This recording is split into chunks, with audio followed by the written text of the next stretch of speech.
Puji Tuhan, salam sejahtera di dalam kasih Tuhan Yesus Kristus. Bapak Ibu, Saudara dimanapun Bapak Ibu berada, khususnya keluarga GPDI El Shaddai Magelang. Saat ini kita akan kembali lagi untuk merenungkan firman Tuhan di Renungan 79 ini, yang akan saya beri judul Pandang Saja Kepada Yesus.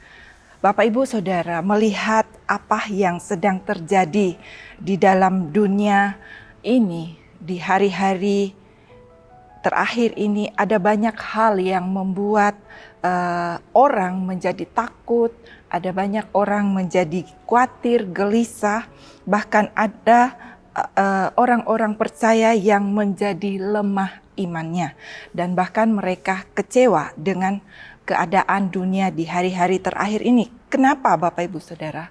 Karena mereka hanya melihat dengan cara pandangnya sendiri. Dan cara pandang manusia itu berbeda-beda. Tetapi sebagai orang yang percaya kepada Tuhan, yang memiliki pengharapan di dalam Tuhan, kita punya petunjuk-petunjuk dari firman Tuhan. Kita memiliki petunjuk-petunjuk dari firman Tuhan yang akan selalu menuntun dan membimbing kita di tengah-tengah kita mengiring Tuhan. Untuk supaya apa? Untuk supaya kita dapat memandang kepada Tuhan Yesus yang menjadi Tuhan dan Juru Selamat kita.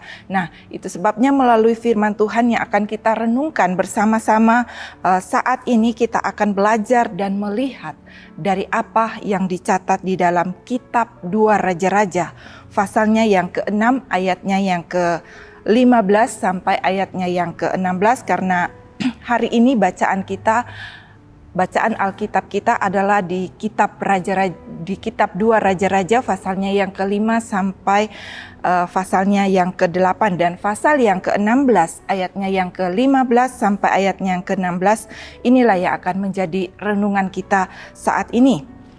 Yang akan saya bacakan berkata demikian: ketika pelayan abdi Allah bangun pagi-pagi dan pergi ke luar, maka tampaklah suatu tentara dengan kuda dan kereta ada di sekeliling kota itu. Lalu berkatalah bujang itu kepadanya, "Celakalah tuanku, apakah yang akan kita perbuat?" Jawabnya, "Jangan takut, sebab lebih banyak yang menyertai kita daripada yang menyertai mereka." Puji Tuhan, Bapak Ibu Saudara, kalau kita melihat latar belakang dari ayat ini adalah merupakan satu peristiwa ketika Elisa dan bujangnya berada dalam satu kesulitan yang sama pada waktu mereka ada dalam peperangan melawan orang Aram. Dan mereka dikepung oleh tentara Aram yang sangat besar, seperti yang sudah kita baca tadi. Ketika pelayan abdi Allah itu bangun pagi-pagi, dia melihat ada satu pasukan tentara yang sangat besar yang mengepung kota mereka. Dan tentunya Bapak Ibu Saudara, sebagai manusia ada perasaan takut muncul dalam benaknya, muncul dalam hatinya, dalam hati mereka saat itu. Kenapa? Karena sebagai manusia yang sudah pernah jatuh ke dalam dosa, maka perasaan takut itu akan muncul ketika terjadi sesuatu masalah dalam hidupnya, sesuai dengan pandangannya masing-masing, sesuai dengan pandangan masing-masing manusia. Nah, melalui firman Tuhan ini melalui firman Tuhan ini ada dua pribadi yang dicatat dalam firman Tuhan ini, yaitu Nabi Elisa dan bujangnya. Mereka adalah orang-orang yang percaya kepada Tuhan.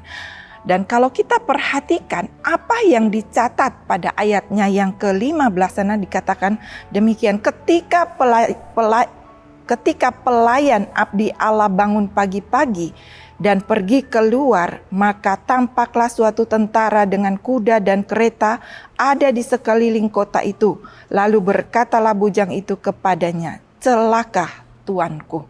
Nah, Bapak Ibu Saudara, ketika bujang itu melihat apa yang sedang terjadi di tengah-tengah mereka, dia memandang dengan pandangannya sendiri. Itu sebabnya dia berkata, celakalah tuanku. Tetapi Bapak Ibu Saudara, kalau kita perhatikan di ayatnya yang ke-16, ketika Elisa melihat, mendengar apa yang dikatakan oleh bujangnya, Elisa memandang kepada Tuhan. Elisa berkata bahwa jangan takut sebab lebih banyak yang menyertai daripada yang menyertai mereka.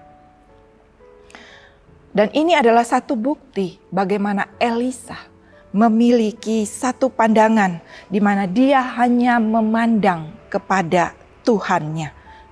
Itu sebabnya di dalam Injil Yohanes, kalau kita baca dalam Injil Yohanes pasalnya yang ke-12 ayatnya yang ke-45, di sana Yesus berkata, barang siapa melihat aku, ia melihat Dia yang telah mengutus aku. Ketika Elisa melihat kepada Tuhannya, maka dia melihat Tuhan mengutus pasukan yang akan melindungi mereka. Nah, Bapak Ibu Saudara yang kekasih di dalam Tuhan, bukankah seringkali kita melihat sekeliling kita, melihat persoalan yang ada, melihat keadaan yang terjadi dalam hidup kita dengan pandangan kita sendiri, sehingga kadang hidup kita menjadi takut, kecewa, melihat apa yang terjadi di sekitar kita, melihat keadaan yang ada di sekeliling kita. Kita gelisah dan kita tidak memiliki damai sejahtera. Apalagi Bapak Ibu Saudara menghadapi hari-hari di masa pandemi ini. Ada banyak orang yang menjadi takut. Ada banyak memang perasaan takut itu ada. Tetapi kita kan punya Tuhan. Tuhan yang akan selalu memberikan kita kekuatan. Tuhan yang akan selalu menolong, memberikan kita jalan keluar, dan Tuhan yang akan selalu melindungi kita. Dan lewat firman Tuhan ini, Bapak Ibu Saudara, kita dapat belajar. Kita dapat belajar dari Elisa, di mana ketika dia menghadapi masalah dan melihat apa yang terjadi di sekelilingnya, Elisa hanya memandang kepada Tuhan saja. Nah, bagaimana supaya kita sebagai anak-anak Tuhan yang hidup di hari-hari ini untuk dapat memandang hanya kepada Tuhan? Yang pertama adalah di sana kita percaya sungguh-sungguh kepada Tuhan. Kenapa kita harus percaya sungguh-sungguh kepada Tuhan? Karena ada banyak orang yang mengaku sebagai orang percaya, tapi iman mereka tidak sungguh-sungguh kepada Tuhan. Nah, itu sebabnya Bapak Ibu Saudara, kenapa kita harus percaya sungguh-sungguh kepada Tuhan? Karena Tuhan berjanji di dalam Ibrani pasalnya yang ke-13 ayat yang ke-5, di sana dia katakan sekali-kali dia tidak akan meninggalkan kita. Tuhan tidak akan pernah meninggalkan orang yang percaya sungguh-sungguh kepada Dia. Itu sebabnya Rasul Paulus berkata di dalam 2 Korintus pasalnya yang ke-5 ayatnya yang ke-7, sebab hidup kami ini adalah hidup karena percaya, bukan karena melihat. Kenapa? Karena kalau kita melihat apa yang ada di sekeliling kita dengan mata jasmani kita, kita akan mudah kecewa. Kita akan mudah lemah. Tetapi kalau kita percaya sungguh-sungguh kepada Tuhan, kita akan mendapatkan kekuatan baru. Apapun yang terjadi dalam kehidupan kita, kita akan selalu memiliki kekuatan daripada Tuhan. Kita akan senantiasa memiliki damai sejahtera dari Tuhan. Bahkan kita akan selalu memiliki pengharapan di dalam Tuhan dan kita tidak akan pernah kecewa. Kita tidak pernah akan merasa takut dan khawatir dalam kita mengiring akan Tuhan. Iman kita akan senantiasa dikuatkan oleh Tuhan. Dan kita akan terus maju. Dan kita akan lebih mengasihi dan percaya sungguh-sungguh kepada Tuhan. Dan yang kedua adalah kita berdoa kepada Tuhan. Bagaimana supaya kita dapat memandang hanya kepada Tuhan, kita berdoa kepada Tuhan. Itu sebabnya firman Tuhan kata, tetaplah berdoa. Kenapa? Karena di ayatnya yang ke-17 dalam pasal yang ke-6 ini berkata, lalu berdoalah Elisa, ya Tuhan, bukakanlah kiranya matanya supaya ia melihat. Maka Tuhan membuka mata bujang itu dan sehingga ia melihat, tampaklah gunung itu penuh dengan kuda dan kereta berapi sekeliling Elisa. Nah, Bapak Ibu Saudara, ketika Elisa berdoa kepada Tuhan, Tuhan membukakan mata rohani bujang itu untuk melihat kuasa Tuhan yang bekerja di dalam kehidupannya.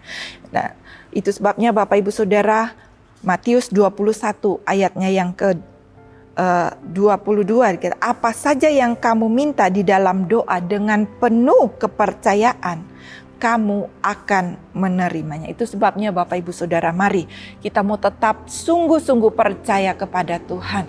Dan kita mau tetap hidup di dalam doa-doa kita kepada Tuhan. Maka saya percaya di tengah-tengah pengiringan kita kepada Tuhan, kita akan selalu mendapatkan kekuatan dari Tuhan. Dan kita akan senantiasa melihat perbuatan-perbuatan Tuhan itu nyata dalam hidup kita. Puji Tuhan. Mari kita mau berdoa, menyerahkan hidup kita sepanjang hari ini hanya kepada Tuhan.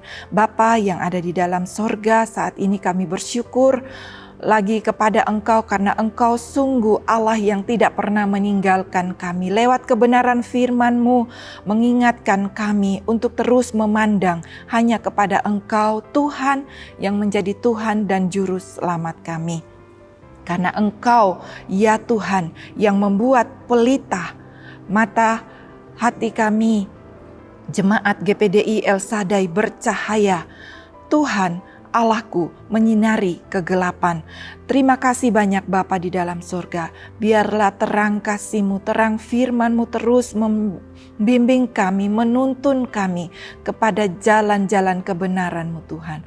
Terima kasih banyak Bapa di dalam surga. Kami mengucap syukur buat firman-Mu pagi hari ini. Engkau berkati setiap umat-umat-Mu yang mendengarkan firman-Mu. Di dalam nama Tuhan Yesus Kristus. Haleluya. Amin.